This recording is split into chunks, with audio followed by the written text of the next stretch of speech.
I was mentioning that I was in Armenia, and after a training experience, a young woman came up, and a young mother, she said she had 2 children, and she was weeping, just weeping, and said, I feel the importance of family home evening, and I want to be a good teacher, a mother teacher.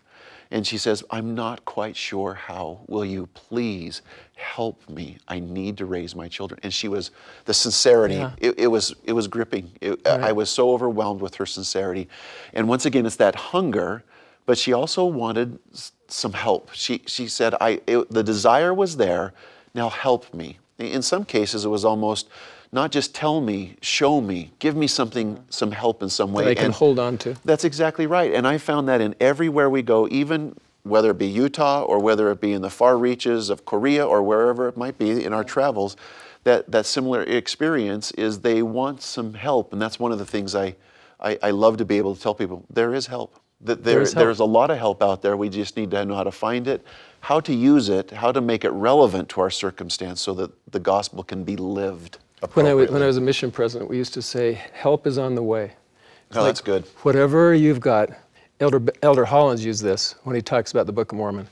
But the Book of Mormon is a book that says to everybody, help is on the way. Whatever you need, in this book, you're going to find help. But we used to say, if you need help as a missionary, we'll send somebody out to you. Really, a trainer, a teacher.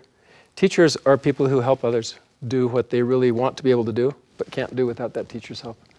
Isn't that the gospel organization? It should take place in every teaching experience, whether it be in a classroom, whether it be at the pulpit, whether it be at home, is we have that help should be on the way in one form or another. Right. That's the beauty of these branches, districts, or stakes and wards, etc., is there is a form of help, or there can be help. One of the things I've learned is as I've gone out, knowing that I have an assignment to go out and help or to teach, understanding that when I return, I've learned so much more than I've taught. And I've experienced so much more than I was able to give. And I think that's part of it too.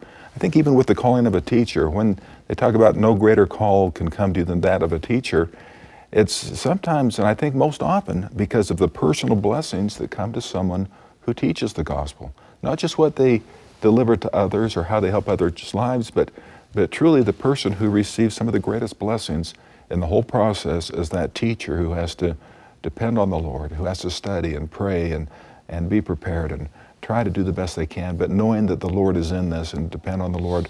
Those teachers have such wonderful experiences and can bear such strong testimonies of how the Lord has blessed them in their lives. It's a marvelous thing to witness and to watch. How many times have we as a presidency come together after we've been out on assignment and had these opportunities where we've come back together and we have counseled together in our meetings and our experiences have been brought up and we're saying, well, wait a second, when we're talking about doing this or this or this, well, I was just in Japan, or I was over in Poland, and I was in India, and this comes up, and it forms the way we start thinking about and talking about experiences for the general church because of what you're saying, David, is we are learning as we are going through these experiences to be able to learn together for the entire church to learn together. You know, excuse me, go ahead.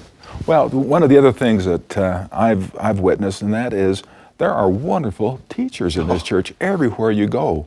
I've sat in Sunday school classes or priesthood meetings in Chile or in the Philippines and other places where people are maybe young in the church and hear some of the best lessons and have some of the best experience I've ever had sitting in a class all over this world. And so there are wonderful teachers everywhere we go.